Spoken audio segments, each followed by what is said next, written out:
आप देख रहे हैं स्टेट टुडे न्यूज। मैं हूं आपके साथ हर्षिता। ये करते हैं कुछ खास खबरों से शुरुआत।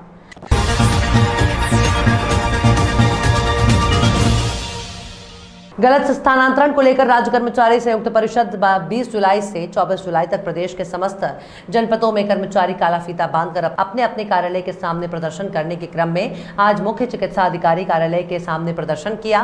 साथ ही 25 जुलाई को प्रदेश के समस्त जनपदों के मुख्य चिकित्सा अधिकारी कार्यालय पर 1 दिवसीय धरना भी चलेगा। तो वहीं 26 जुलाई से 30 जुलाई तक प्रदेश के समस्त जनपदों में स्वास्थ्य विभाग के कर्मचारी 2 घंटे कार्य बहिष्कार करते हुए जिलाधिकारी के माध्यम से मुख्यमंत्री को भी ज्ञापन सौंपेंगे, जिसमें मुख्य रूप से राज्य कर्मचारी संयुक्त परिषद जनपद शाखा के अध्यक्ष अरुण सिंह, महामंत्री हेमंत सिंह, चिकित्सा महासंघ के अध्यक्ष अवधेश सिंह मौजूद रहे। मैं अरुण कुमार सिंह, अध्यक्ष राज्य कर्मचारी संयुक्त परिषद जनपद शाखा बलिया। आज हम लोगों ने उत्तर प्रदेश सरकार के गलत स्थानांतरण नीति के विरोध में प्रदर्शन किया। प्रदेश सरकार ने एक स्थानांतरण नीति और पटल परिवर्तन का नीति तय किया था, लेकिन वर्तमान शासन ने जो है सरकार को नीतियों को बदनाम करने के लिए सरकार के नीतियों के विरुद्ध जाके गलत स्थानांतरण कर दिया। हमारे जो कर्मचारी सेवानिवृत्त होने वाले हैं उनका स्थानांतरण कर दिया गया, जबकि ये नियम है कि 2 साल जिनकी सेवानिवृत्ति है उनका स्थानांतरण न किया जाए। गंभीर रोगों से जो ग्रसित है उनका स्थानांतरण से भी छूट है, उनका भी कर दिया गया। जो हमारे कर्मचारी अपने अपने मान्यता प्राप्त संगठन के अध्यक्ष मंत्री है उनका भी स्थानांतरण कर दिया गया। साथ ही जनपद में मुख्य चिकित्सा अधिकारी द्वारा गलत पटल परिवर्तन किया गया। पटल परिवर्तन ये है कि एक ही ब्लॉक में कर्मचारी को एक जगह से दूसरे जगह पर पटल परिवर्तन किया जाएगा, लेकिन उन्होंने एक चिकित्सालय से दूसरे चिकित्सालय में पटल परिवर्तन कर दिया, जो स्थानांतरण हो गया। एक 150 किलोमीटर दूर कर्मचारी का पटल परिवर्तन किया। लेकिन ये गलत स्थानांतरण हो रहा है, लेकिन एक तरफ अस्पताल में व्यवस्था दुर्व्यवस्थाएं बनी रही है, लोगों को स्थानांतरण कर रहे हैं, लेकिन इसके बजाय क्यों ना ये लोग व्यवस्था को सुधारने में लगे। आप सरकार से क्या मांग करेंगे? हम सरकार से यही मांग करेंगे कि कोरोना काल में हमारे यही चिकित्सा कर्मचारी अपने जान की बाजी लगाकर इस देश की जनता को बचाने का काम किया, जिसमें भारत जो है सर्वप्रथम पुरस्कार प्राप्त हुआ इसको कि आपने कोरोना टीका लगाया, कोरोना से बचाव में हमने सेवा दिया, जिसमें हमारे हजारों कर्मचारी और डॉक्टर शहीद हो गए। और फिर उनको तोहफा देने की जगह पे हमारा ऐसा शोषण किया जा रहा है, इसके विरुद्ध में हम आवाज उठाएं। तो आप लोग का आगे का कदम क्या रहेगा यदि गलत स्थानांतरण पर रोक नहीं लगी तो? सरकार ने भी ये बात स्वीकार किया है। माननीय स्वास्थ्य मंत्री ने कहा कि गलत स्थानांतरण किया गया है, जिस पर उन्होंने जांच कमेटी गठित करने की बात कही, जिस पर मुख्यमंत्री योगी जी ने संज्ञान में लिया और उन्होंने त्रिस्तरीय कमेटी गठन किया। अभी कमेटी की रिपोर्ट आई नहीं कि सारे अधिकारी कर्मचारियों को जो है रिलीव कर दिया गया। ये कैसा न्याय है? तो आगे आप लोग बलिया में क्या क्या कार्यक्रम करेंगे? हम लोग बलिया में प्रदेश सरकार का ये हमारा कार्यक्रम चल रहा है, उसके आदेश का हम लोग अक्षरशः पालन करेंगे। और हम लोग जो मेरा कार्यक्रम है कि 20 से लेकर 25 तक हम काला फीता बांध कर जो है प्रदर्शन करेंगे। उसके बाद 25 तारीख को जो है हम सारे लोग मुख्य चिकित्सा अधिकारी के सामने हम लोग जो है 25 से 30 तक जो 25 तारीख को हम लोग धरना देंगे। उसके बाद 26 से 30 तक हम लोग काला बेलथरा रोड मार्ग पर रुद्रबार चट्टी के समीप स्कूल बस बाइक के आमने सामने की टक्कर में बाइक सवार 3 लोग गंभीर रूप से घायल हो गए। आसपास मौजूद लोगों ने तीनों घायलों को सामुदायिक स्वास्थ्य केंद्र सिकंदरपुर पहुंचाया, जहां प्राथमिक उपचार के बाद तीनों की हालत गंभीर होने पर जिला अस्पताल भेज दिया गया। वहीं जिला अस्पताल ले जाते समय रास्ते में ही 2 की मौत हो गई है।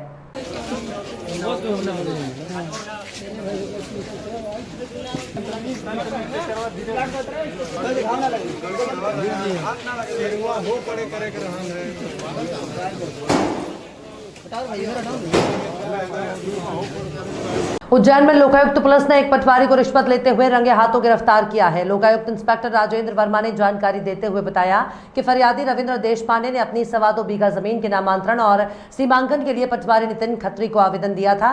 पटवारी ने 15,000 रिश्वत की मांग की थी। पिछले 9 महीने से पटवारी इस काम को टाल रहा था।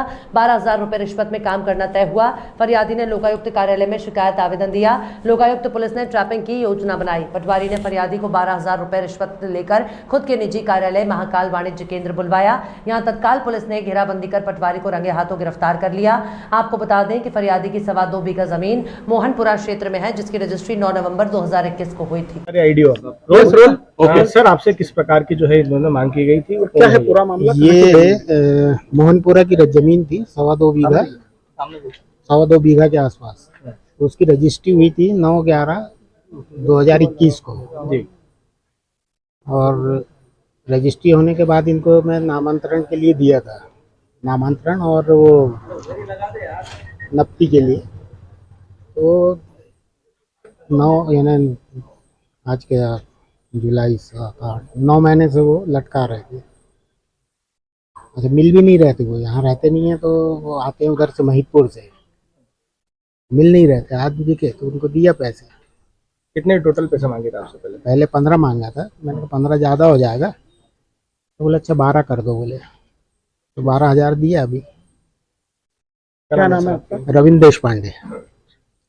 उज्जैन पुलिस ने हरियाणा की मेवात गैंग के 2 सदस्यों को गिरफ्तार कर चोरी के 14 आयसर ट्रक जब्त किए हैं, जिनकी कीमत लगभग 3 करोड़ से अधिक बताई जा रही है। पकड़े गए बदमाश पूरे भारत में घूमकर वारदात को अंजाम देते थे। उज्जैन पुलिस अब वारदात में शामिल वाहन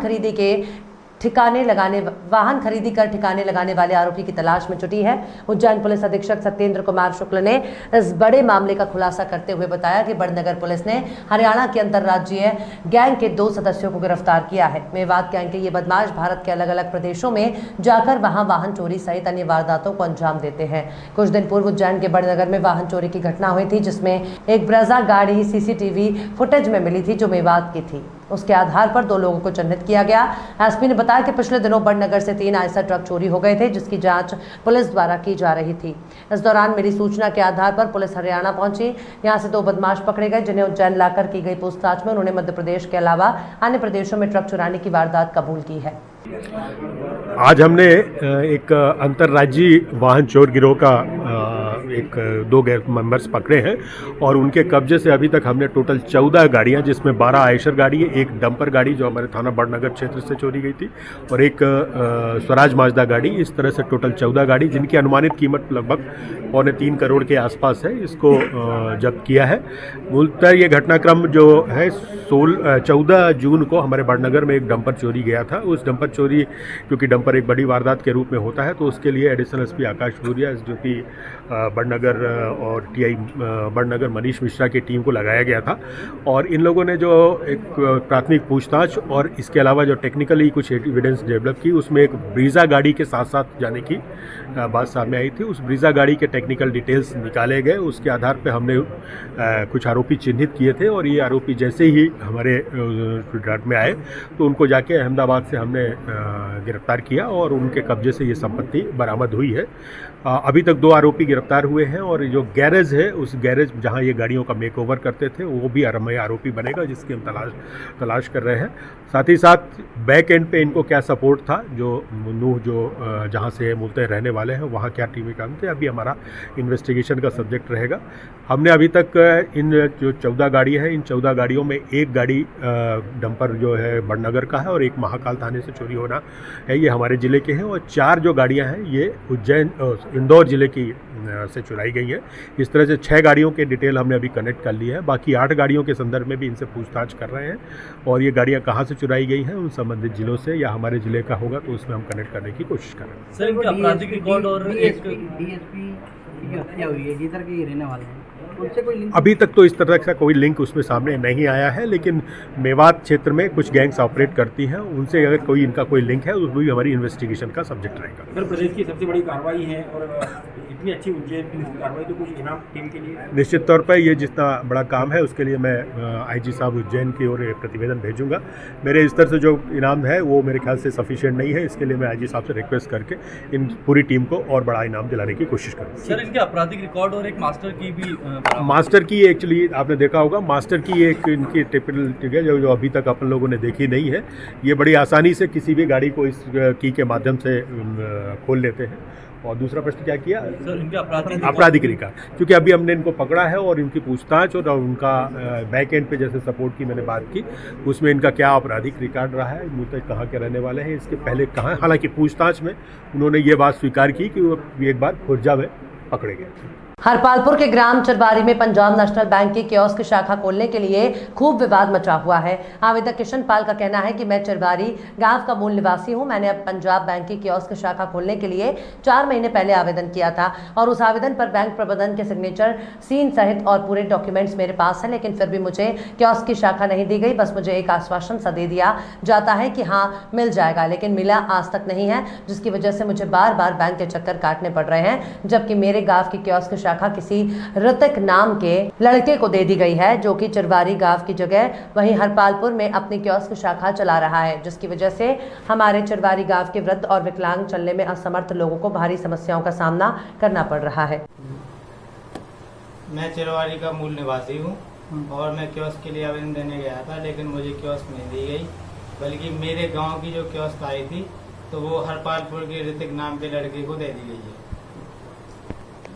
बल्कि मैंने उससे पहले आवेदन कर दिया। क्या नाम है अपना भैया? किशन पाल। क्या समस्या हो गई थी आप पंजाब नेशनल बैंक में? हम बैंक गए थे कियोस्क के लिए आवेदन देने को। हाँ। तो मैंने साहब बोल रहे थे कि अभी हो नहीं रही है। अच्छा। तो आवेदन उन्होंने रख लिया था। कितने दिन पहले आवेदन किया? यही 4 महीने पहले, फरवरी के समथिंग की बात है। अच्छा, अब क्या जानकारी मिली कि उस बैंक किसी और को दे दी? हाँ, अभी गए थे तो बोल रहे हैं कि वो तो वहाँ पे हरपालपुर की किसी लड़की को देंगे।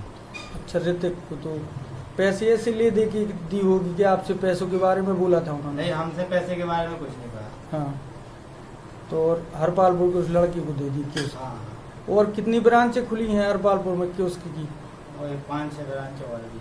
अच्छा, तो वही बैंक वालों को दे देते हैं। हाँ। आपको नहीं दी गई चरवाई में? हमने अभी, बल्कि हमारे पास पूरे डॉक्यूमेंट है, IIBF का सर्टिफिकेट भी हमारे पास है बैंकिंग का।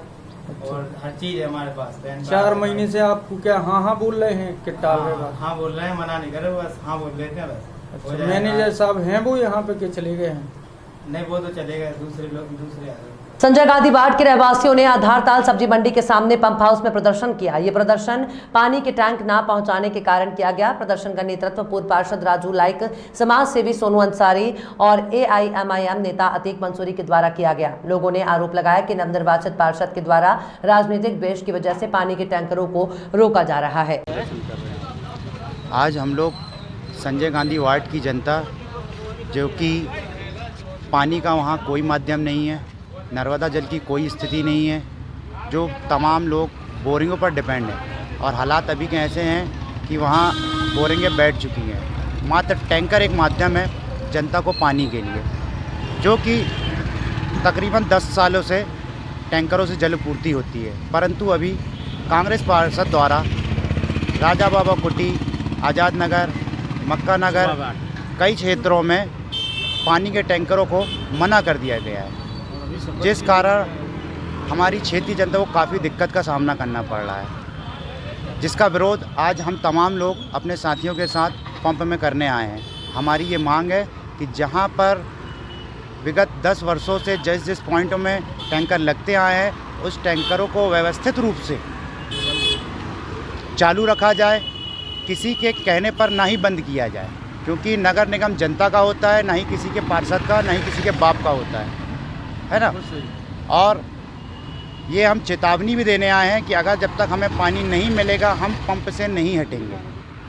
नाम बता। Sheikh Atiq Mansoori, all India. भाई, आप लोग क्यों प्रदर्शन कर रहे हैं? यहाँ प्रदर्शन भैया इसलिए भी करना पड़ रहा है कि जो हमारे वहाँ वर्तमान में भी पार्षद बने हैं, तो भरी सभा में ऐसी ऐसी कस्में खाए हैं अपने लड़के बच्चों को सामने ला के, उसके बाद बस्ती वालों के साथ भेदभाव करा जा रहा है।